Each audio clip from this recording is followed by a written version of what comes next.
வெளியில வந்து கோஷம் போடுகின்றவர்களை வெளியேற்றுமாறு அவை காவலரை கேட்டுக்கொண்டு வெளியில போய் அவங்க என்ன பேசட்டும். நீங்க நீங்க நீங்க நீங்க நீங்க நீங்க நீங்க உட்கார்ந்தீங்கன்னா தான் நான் பேச முடியும். உட்காருங்க, எல்லாரும் உட்காருங்க. இல்ல உங்க கட்சி தலைவர் பேசுற, நீங்க எல்லாம் குறுக்க ஏன் பேசுறீங்க? பேசாது, குறுக்க பேசாதீங்க. யாரோ ஒருத்தர் பேசுங்க. இல்லைங்க, உரிமை பிரச்சனையை பற்றி பேசுவதற்கு நான் அனுமதி அளிப்பேன். உட்காருங்க, எப்ப தர வேண்டும் என்று எனக்கு தெரியும். தயவுசெய்து உட்காருங்க, நான் தருவேன். உட்காருங்க. எடுக்கிறேன்னு சொல்லிருக்கேன். இருங்க, எப்ப எடுக்கணும் நீங்க சொல்லக்கூடாது. எடுப்பேன். உட்காருங்க. எப்ப எடுக்கணும் நான் எடுப்பேன். அமைச்சருடைய 110 விதி சொல்லப்பட்ட பத்தி பேச இப்ப வேண்டாம். உட்காருங்க, அனுமதிக்க முடியாது. உட்காருங்க. அடுத்து திருவள்ளூர் மாவட்டம் ஊத்துக்கோட்டை வட்டம் பெரியபாளையம் அருகே கன்னியர்பேர் கிராமத்தில் 21/6/2026 அன்று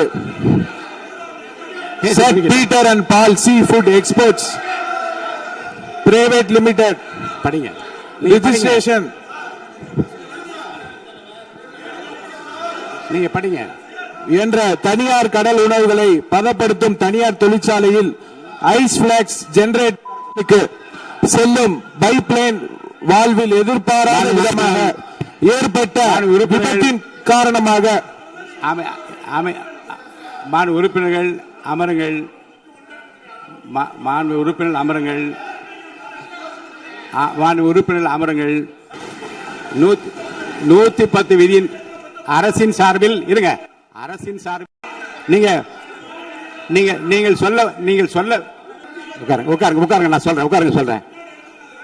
நீங்கள் சொல்ல விரும்புகிற கருத்துக்களை இன்றைக்கு ஏறத்தாழ 11 பேர் பேச இருக்கின்றார்கள். நீங்கள் என்ன சொல்ல விரும்புகிற கருத்து இருங்க. அமைச்சர் இப்போது 110 விதியின் கீழ் விளக்கம் அளிப்பார். இந்த விளக்கத்தில் உங்களுக்குள்ள கருத்துக்களை உங்களுடைய கட்சியின் சார்பில் பேச இருக்கின்றார்கள். பேசுகிறப்போ உங்க கருத்தை சொல்ற உரிமை நான் தருகிறேன். இந்த 0 அவர் கிடையாது. வினாக்கள் பாருங்க. பிசினஸ் அட்வைசரி கமிட்டியில உட்கார்ந்து பேசுகிற போது வினாக்கள் விடைகள் நேரமும் 0 அவர் கிடையாது என்று சொல்லிவிட்டோம். இப்போது இதை பற்றி இந்த கருத்துக்களை நீங்கள் பேசுகிற போது உங்கள் உறுப்பினர் சார்பில் எடுத்து வைக்க நான் அனுமதி அளிக்கிறேன். அப்போது நீங்கள் தாராளமாக பேசலாம். மாண்புமிகு அமைச்சர் பேசுங்க. மாண்புமிகு பேரவைத் தலைவர் அவர்களே, திருவள்ளூர் மாவட்டம் ஊத்துக்கோட்டை வட்டம் பெரியபாளையம் அருகே கன்னியர்பேர் கிராமத்தில் 21/6/2026 அன்று செட் Peter and Paul sea food exports private limited company என்ற தனியார் கடல் உணவுகளை பதப்படுத்தும் தனியார் தொழிற்சாலையில் ஐஸ் பிளாக்ஸ் ஜெனரேட்டர் மிஷினுக்கு செல்லும் பைப்லைன் வால்வில் எதிர்பாராத விதமாக ஏற்பட்ட விபத்தின் காரணமாக அமோனிய வாயு கசிவு ஏற்பட்டுள்ளது. இந்த விபத்தின் காரணமாக இதுவரை அங்கு பணியில் இருந்த 74 நபர்கள், 70 பெண்கள், 4 ஆண்கள் பாதிக்கப்பட்டு அரசு தனியார் மருத்துவமனையில் அனுமதிக்கப்பட்டு சிகிச்சை பெற்று உறுப்பினர் அமருங்க. இருங்க, உறுப்பினர் அமருங்க.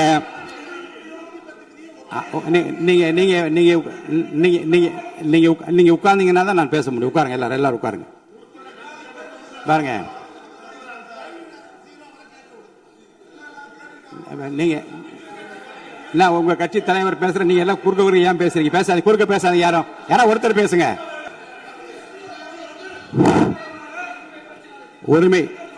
உரிமை மீறல் பிரச்சனை இருங்க. உரிமை மீறல் பிரச்சனை பற்றியும் நீங்கள் எனக்கு காலையில் எனக்கு கொடுத்திருக்கிறீர்கள். இருங்க, உரிய நேரத்தில் தான் எடுக்க முடியும். இப்போது அதை எடுத்துக்கொள்வதற்கு இல்லை. இருங்க, நான் திரும்பவும் சொல்கிறேன். உங்கள் பிரச்சனையை பற்றி முற்றிலுமாக பேசுவதற்கு வாய்ப்பு இல்லை என்று நான் சொன்னால் நீங்கள் கவலைப்படலாம். உங்கள் கட்சியின் சார்பில் பேசுவதற்கு இன்றைக்கு அனுமதி அளிக்கிறேன். அப்ப பேசுகிற போது உரிமையும் பிரச்சனையும் பேசுங்கள், கோரிக்கை பற்றி பேசுங்கள், அமைச்சர் கூறியதுக்கும் பதில் பேசுங்கள். 110 விதியின் கீழ் அமைச்சர் இருங்க. 110 விதியின் கீழ் வேறு பிரச்சனை குறித்து அவர் பேசுகிறாரு. நீங்க அதை கேட்டுவிட்டு உங்க பிரச்சனை பற்றி நான் பதில் சொல்றேன். அது வரைக்கும் அமைதியாக உட்காருங்க. பேசுங்க. மாண்புமிகு பேரவைத் தலைவர் அவர்களே, இருங்க. எதுக்கு இருங்க? இல்லைங்க பாருங்க, சபை விதிகளுக்கு உட்பட்டு தான் நடக்கிறேன். தயவுசெய்து சொல்றேன். அப்புறம் முன்னாடி அப்படி நடந்தது. பாருங்க, உரிமை பிரச்சனை பாருங்க. உரிமை பிரச்சனை நீங்க பதிலுக்கு பதில் பேசியா இருந்தா என்னால பதில் சொல்ல முடியாது. கொஞ்சம் அமைதியா கேளுங்க. அந்த அனுமதி 110 விதியின் கீழ் இந்த சம்பவத்துக்கு இல்லைங்க சார், இருங்க. நான் என்ன சொல்றேன், நான் சொன்ன பிறகு மாண்பு அமைச்சர் தான் நீங்க அந்த 110 விதி பேசுவார். நீங்க உட்காருங்க, உரிய நேரத்தை அதை பற்றி அனுப்புங்க. 110 விதியின் கீழ் மாண்பு அமைச்சர் விளக்கத்தை அளித்த பிறகு நீங்க பேசுங்க. அதற்கு அதாங்க இல்ல 110 மாண்புமிகு உறுப்பினருக்காக சொல்றேன். 110 விதியின் கீழ் மாண்புமிகு அமைச்சர் பேசிய பிறகு விவாதம் இல்லை. இருங்க, பேசி முடிச்சார். பேசி முடிச்சார். நான் இப்போ பாருங்க, உங்களுக்கென்று உங்களுடைய கட்சியினுடைய உறுப்பினர் பேசுகிற போது இதே பிரச்சனைக்கு கொஞ்சம் கலந்து பேசுங்க. நீங்க அப்பவும் சொல்லுங்க. நீங்க உரிமை மேல் ஒரு மேகதாது பிரச்சனை இருங்க சொல்லி முடிச்சிடுறேன். மேகதாது பிரச்சனை பற்றி உரிமை மீறல் கொடுத்திருக்கிற அந்த விவாதத்தை நீங்கள் உங்களுக்கென்று பேச இருக்கின்ற உறுப்பினர் பேசுகிற போது நீங்க அந்த பிரச்சனையை சொல்லலாம். அதற்குரிய பதில் நான் சொல்றேன். அது உரிமை பிரச்சனையாக ஏற்றுக்கொள்ள முடியாத மாண்புமிகு அமைச்சர், நீங்க பதில் சொல்லுங்க. ஏற்கனவே அலுவல் ஆய்வு குழு எடுக்கப்பட்ட முடிவுபடிதான் நடப்பேன். அலுவல் ஆய்வு குழுவுக்கு மீறி நடக்க முடியாது. தயவுசெய்து அமருங்கள். மாண்புமிகு அமைச்சர், நீங்க உங்களுடைய 110 விதிகள் உங்களுடைய படிங்க. நீங்க மாண்புமிகு பேரவைத் தலைவர் அவர்களே, இவ்விபத்தின் காரணமாக இதுவரை அங்கு பணியில் இருந்து 74 நபர்கள், 70 பெண்கள், 4 ஆண்கள் பாதிக்கப்பட்டு அரசு மற்றும் தனியார் மருத்துவமனைகளில் அனுமதிக்கப்பட்டு சிகிச்சை பெற்று வருகின்றனர். இதில் 15 நபர்கள் அரசு மருத்துவமனையிலும் 27 நபர்கள் தனியார் மருத்துவமனையிலும் தீவிர சிகிச்சை பிரிவில் அனுமதிக்கப்பட்டு தொடர் கண்காணிப்பில் உள்ளனர். 27 நபர்கள் சாதாரண சிகிச்சையில் உள்ளனர். இவ்விபத்தின் துரதிருஷ்டவசமாக 5 பெண்கள் உயிரிழந்த உள்ளனர் என்ற துயரமான செய்தியினை கேட்டு அறிந்து மாண்புமிகு முதலமைச்சர் அவர்கள் மிகவும் வேதனை அடைந்து அவர்களுடைய குடும்பத்தினருக்கு ஆழ்ந்த இரங்கலையும் ஆறுதலையும் தெரிவித்துக் கொள்வதோடு முதலமைச்சரின் பொது நிவாரண நிதியிலிருந்து தலா 2 லட்சம் ரூபாய் உடனடியாக வழங்க உத்தரவிட்டுள்ளார்கள். மேலும் அவர்களின் உடல்களை சொந்த மாநிலத்திற்கு அனுப்பி நல்லடக்கம் செய்வதற்கான செலவினை அரசே மேற்கொள்ளும் எனவும் தெரிவித்துள்ளார்கள். மேலும் இவ்விபத்தின் மருத்துவமனையில் அனுமதிக்கப்பட்டுள்ள நபர்கள் தீவிர சிகிச்சை அளிக்கவும் மாண்புமிகு முதலமைச்சர் அவர்கள் உத்தரவிட்டுள்ளனர். மேலும் இவ்விபத்தில் உயிரிழந்த மற்றும் பாதிப்படைந்த தொழிலாளர்களுக்கு தொழிலாளர் மாநில ஈட்டுறுதி காப்பீடு திட்டம் என்ற முறையில் இஎஸ்ஐ பிஎஃப் வருங்கால வைப்பு நிதியை வழங்கிடவும் மாண்புமிகு முதலமைச்சர் அவர்கள் உத்தரவிட்டுள்ளார். இவ்விபத்தின் குறித்து இயக்குனர், தொழிலக பாதுகாப்பு மற்றும் சுகாதாரத்துறை இயக்குனர், பொது சுகாதாரத்துறை மற்றும் தமிழ்நாடு மாசு கட்டுப்பாட்டு உறுப்பினர் செயலாளர் தலைமையில் ஆய்வு மேற்கொள்ளப்பட்டு முதற்கட்ட விசாரணை அறிக்கையின் 24 மணி நேரத்துக்கு உள்ளாகவும் முழுமையான விசாரணை 3 நாட்களுக்கு சமர்ப்பிக்குமாறு மாண்புமிகு முதலமைச்சர் அவர்கள் உத்தரவிட்டுள்ளனர். இனி வரும் காலங்களில் இது போன்ற விபத்துகளை தவிர்க்கும் பொருட்டு அசாடஸ் இண்டஸ்ட்ரிகளை உடனடியாக குழு அமைத்து ஆய்வு செய்யவும் மாண்புமிகு முதலமைச்சர் அவர்கள் உத்தரவிட்டுள்ளனர். அதன் அடிப்படையில் உடனடியாக நடவடிக்கை மேற்கொள்ளப்படும் என மாண்புமிகு பேரவைத் தலைவர் வாயிலாக தெரிவித்துக் கொண்டு மொத்தம் 54,957 தொழிற்சாலை உள்ளன.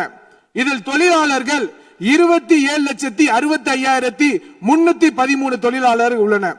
இதில் அபாயகரமான தொழிற்சாலைகள் 6,669 உள்ளனர்.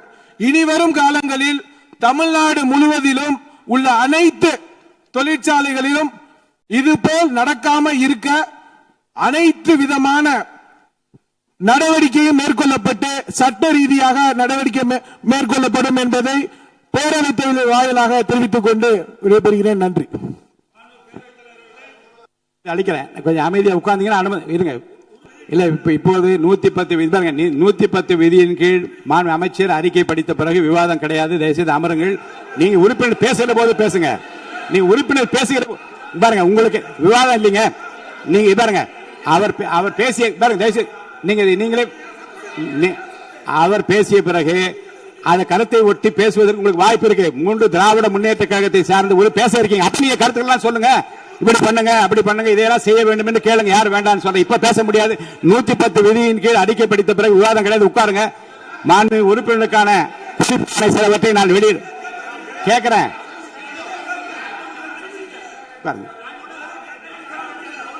நான் ஃபைல் கொடுங்க. கரூர் பிரச்சனை மாண்பு உறுப்பினருக்கு பாருங்க எதிர்கட்சி கொறடா அவர்களுக்கு நான் ஒன்றை நினைவுபடுத்த விரும்புகிறேன். பண்ணிட்டாரு. இந்த 110 விதியின் கீழ் அவர் பேசிய பேச்சுகள் குறித்து எந்த விவாதம் கிடையாது. நீங்க கேட்க உரிமை பிரச்சனை சொல்றேன். உட்காருங்க. நீங்க சொன்ன உட்காருங்க. இல்லைங்க, உரிமை பிரச்சனை பற்றி பேசுவதற்கு நான் அனுமதி அளிப்பேன். உட்காருங்க. எப்ப தர வேண்டும் என்று எனக்கு தெரியும். தயவுசெய்து உட்காருங்க. நான் தருவேன். உட்காருங்க. அமைதியா உட்காருங்க. மாண்புமிகு உறுப்பினருக்கான குறிப்புரைகள். மாண்புமிகு உறுப்பினர்களுக்கு பேரவை நடவடிக்கை தொடர்பாக சில குறிப்புகளை நான் விரைந்து வழங்க விரும்புகிறேன். மாண்புமிகு உறுப்பினர்கள் தாங்கள் விவாதத்தில் பேசும்போது நீதிமன்ற விசாரணையில் இருக்கும் எப்பொருள் மீதும் தன் கருத்தை சொல்லவோ குறிப்பிடவோ கூடாது. அப்படி சொன்ன காரணத்தினால்தான் மதுரையை சார்ந்த அந்த உறுப்பினர் பேசிய பேச்சுகள் அவை குறிப்பில் நீக்க வேண்டும் என்று கேட்டீர்கள். நான் ஆய்வு செய்தேன். அது அவை குறிப்பில் நீக்கப்பட்டது. மேலும் உறுப்பினர் எவரையும் தனிப்பட்ட முறையில் முறையற்ற வார்த்தைகளால் தாக்கி பேசவும் கூடாது. மேலும் ஆதாரமற்ற குற்றச்சாட்டுகளை கூறி பேரவை நடவடிக்கைகளுக்கு குந்தகம் மற்றும் ஊறு விளைவிக்கும் நோக்கிலும் சர்ச்சை ஏற்படும் வகையிலும் பேசக்கூடாது. சட்டமன்ற பேரவை நடவடிக்கையில் சிறப்பாக அமையவும் பேரவையின் நேரத்தை மிகவும் பயனுள்ள முறையில் பயன்படுத்திக் கொள்ள ஏதுவாகவும் மாண்பு உறுப்பினர்கள் உரையாற்றும் போது அவ்வப்போது பேரவையின் ஆய்வில் உள்ள மற்றும் விவாதத்திற்கு எடுத்துக்கொண்டுள்ள பொருள் குறித்து சுருக்கமாகவும் தெளிவாகவும் ஷார்ட் அண்ட் ஸ்வீட் ஆக பேசுமாறு கேட்டுக்கொள்கிறேன். மாண்பு உறுப்பினர்கள் தாங்கள் பேசும்போது தொகுதி உள்ள மிகவும் முக்கியத்துவம் வாய்ந்த பிரச்சனைகளை குறித்து தங்களது உரையில் கூறலாம். தொகுதி சார்ந்த பொதுவான கோரிக்கைகள் குறித்து என்னிடம் எழுதி கொடுத்தால் அவற்றை அவையில் தாங்கள் பேசியதாக அவை குறிப்பில் பதிவு செய்து தங்களது உரையில் சேர்த்துக் கொள்ளப்பட்டு அந்த உரையின் நகல் மாண்பு உறுப்பினர்களுக்கு அனுப்பி வைக்கப்படும் என்பதை தெரிவித்துக் கொள்கிறேன். அப்படி வந்தா உரையில் நீங்க என்ன எழுதி கொடுக்கின்றீர்களோ அது உங்களுக்கு நீங்கள் பேசியதாகவே கருதி அந்த உரை உங்களுக்கு வழங்க. அப்புறம் நீங்க தொகுதிக்கு போகிற போது நமது சட்டமன்ற உறுப்பினர் என்னென்ன பேசினார் என்பது உங்கள் தொகுதியில் ஒரு புத்தகமாகவோ நோட்டீஸாக அடித்து மக்களுக்கு கொடுப்பதன் மூலமாக அவையில் நீங்கள் என்ன பேசினீர்கள் முழுமையாக என்பதை மக்கள் தெரிந்து கொள்ளும் ஒரு வாய்ப்பு ஏற்படும். அடுத்து மேலும் உறுப்பினர்களுக்கு மிகவும் முக்கியமான ஒரு குறிப்பு அளிக்க விரும்புகிறேன். பேரவை நடவடிக்கைகள் தற்போது நேரலையாக ஒளிபரப்பு செய்யப்படுவதால் பேரவையில் உள்ள உறுப்பினர்கள் மிகுந்த கவனத்துடனும் எச்சரிக்கையுடனும் இருக்குமாறு கேட்டுக்கொள்கிறேன். ஏனென்றால் கடந்த வெள்ளிக்கிழமை அன்று பேரவையில் சில உறுப்பினர்கள் அவையில் உள்ள மற்ற உறுப்பினர்களை கேலி செய்யும் வகையில் செய்த முகபாவனைகள் மற்றும் சைகை மொழிகள் பேசியவை கடந்த 2 நாட்களாக சமூக வலைதளங்களில் ஊடகங்களிலும் வேகமாக பரவி வருகிறது. இது சட்டமன்ற பேரவையின் மாண்பையும் கண்ணியத்தையும் குறைக்கும் வகையிலான செயலாகும்.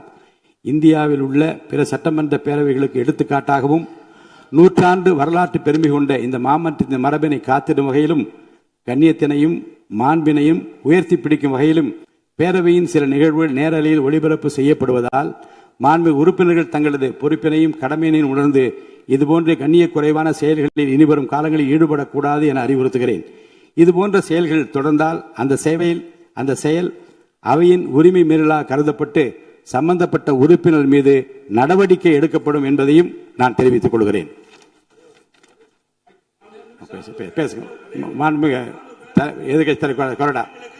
மாண்புமிகு பேரவைத் தலைவர்களே, எடுக்கிறேன்னு சொல்லிட்டு எடுக்கிற உட்காருங்க.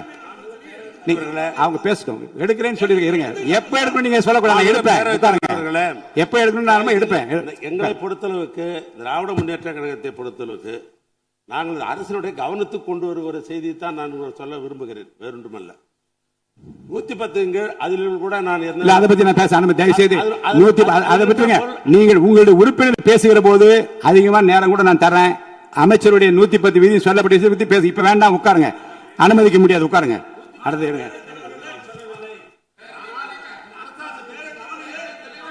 அடுத்து இப்போ இருங்க, நேரலை ஒலிபரப்பை பத்தி நான் ஒண்ணு சொன்னேன். காலையில் நீங்க ஒரு கடிதம் கொடுத்திருக்கீங்க. இருங்க,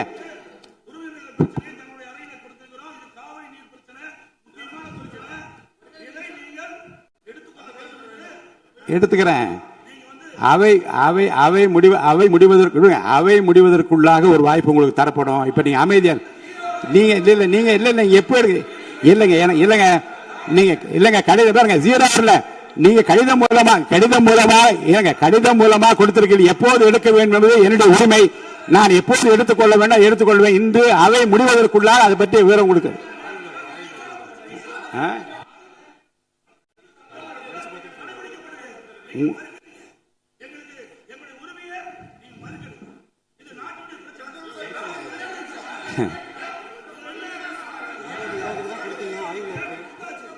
உங்கள் உரிமையை மட்டுமல்ல, இருங்க, உங்கள் உரிமையை மட்டுமல்ல, இந்த அவையின் எல்லா உறுப்பினருடைய உரிமையும் தமிழ்நாட்டு மக்களின் உரிமையும் பாதுகாக்கின்ற விதத்திலே தான் இந்த மேகதாது பிரச்சனைக்கு தீர்மானம் கொண்டு வரப்பட்டது.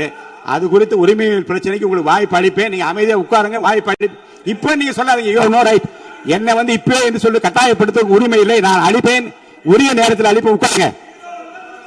நீங்க இல்லைங்க ஜீரோ அவர் கிடையாது. அலுவல் ஆய்வுக்குள்ள ஜீரோ அவர் கொஸ்டின் அவர் கிடையாதுன்னு சொல்லியாச்சு. நீ திரும்ப அதை பேசிக் கொண்டுதான் அனுமதிக்க முடியாது. உரிமை மீறல் பிரச்சனை உரிமை பிரச்சனை பேசுவது இல்லைங்க, எடுப்பேன், அனுமதிப்பேன்.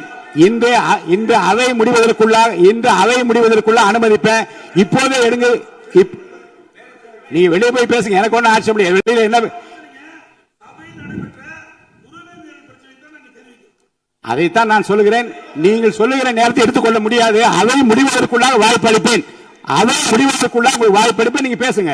இப்போது எடுத்துக்கொள்ள முடியாது. சபையின் மற்ற நடவடிக்கைகள் கவனம் செலுத்திக் கொண்டிருக்கிறேன். தயவுசெய்து அவை நடப்பதற்கு அமைதியாக ஒத்துழைப்பு தாருங்கள். அதை செய்து உட்காருங்க.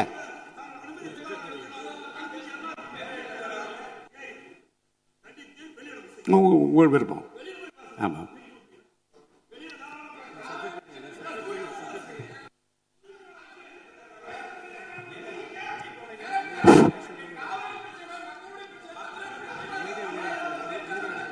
அமைதியா வெளியேறுங்க. அமைதியா இருங்க. தவறான வார்த்தை யூஸ் பண்ணாதீங்க. அவர் பின்னாடி இருக்க உங்க உறுப்பினர் பேசல. வேண்டாம். என்னுடைய அனுமதி இல்லாமல் நீங்க பேசுவது அவை குறிப்பில் ஏறாது. என்னுடைய அனுமதி இல்லாமல் நீங்கள் பேசியது அவை குறிப்பில் ஏறாது.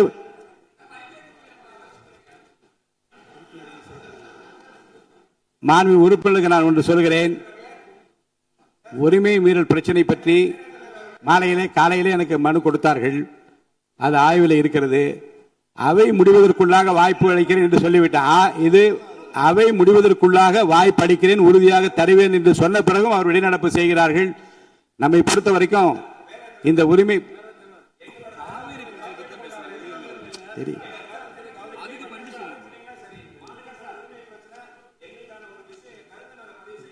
உங்களுக்கு அதே தான் பதில். நீங்க அமைதியா உட்கார்ந்து இந்த பிரச்சனையை பற்றி உங்களுடைய மாமன்ற உறுப்பினர் பேசுகிற போது அதற்குரிய பதிலை மாண்புமிகு முதலமைச்சர் சார்பிலே அளிப்பதற்கு மாண்புமிகு அமைச்சர் அவர்கள் ஏற்கனவே என்னிடம் அப்படி பதில் சொல்ல வேண்டும் என்று கேட்டிருக்கிறார்கள். உரிய நேரத்தில் அவர்கள் பதில் அளிப்பார்கள். நீங்கள் பேசுகிற போது பேசலாம். உட்காருங்க.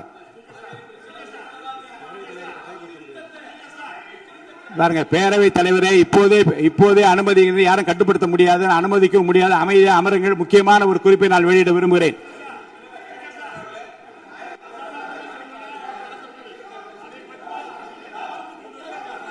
நல்லா பேசும்போது வெளியில கோஷம் போடுகின்றவர்களை வெளியேற்றுமாறு அவை காவலர்களை கேட்டுக்கொள்ள. வெளியில போய் அவங்க என்ன பேசட்டும். வளாகத்துக்குள்ள இறங்க குரல் கொடுக்கூடாது. தயவுசெய்து வெளியே போக சொல்லுங்க. வெளியே அனுப்புமாறு கேட்டுக்கொள்கிறேன். போங்க. உறுப்பினர்களின் சிறப்புரிமைகள் மற்றும் மரபு நெறிமுறை குறித்து முக்கியமான விஷயம் எல்லாருக்காகவும், நம்ம எல்லாருக்காகவும் இதை நான் படிக்கிறேன், நான் உட்பட எல்லாருக்காகவும். உறுப்பினர்களின் சிறப்பு உரிமைகள் மற்றும் மரபு நெறிமுறைகள் குறித்த குறிப்புரைகள் கடந்த 4/6/2026 அன்று வியாழக்கிழமை அன்று திருவிக நகர் சட்டமன்ற தொகுதிக்கு உட்பட்ட பகுதியில் உள்ள ஒரு அரசு பள்ளியில் புதிய கட்டட திறப்பு விழா நிகழ்ச்சியின் போது குத்துவிளக்கு ஏற்றுவது தொடர்பான மரபு நெறிமுறை புரோட்டோகால் மீறப்பட்டதாக திருவிக நகர் சட்டமன்ற தொகுதி பேரவை உறுப்பினர் திருமதி மோ ரா பல்லவி அவர்கள் ஒரு மனுவினை என்னிடம் அளித்தார்.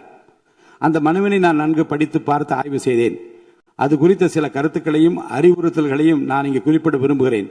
சட்டமன்ற பேரவைக்கென உள்ள கண்ணியத்தினையும் மாண்புகளையும் மற்றும் சட்டமன்ற பேரவை உறுப்பினர்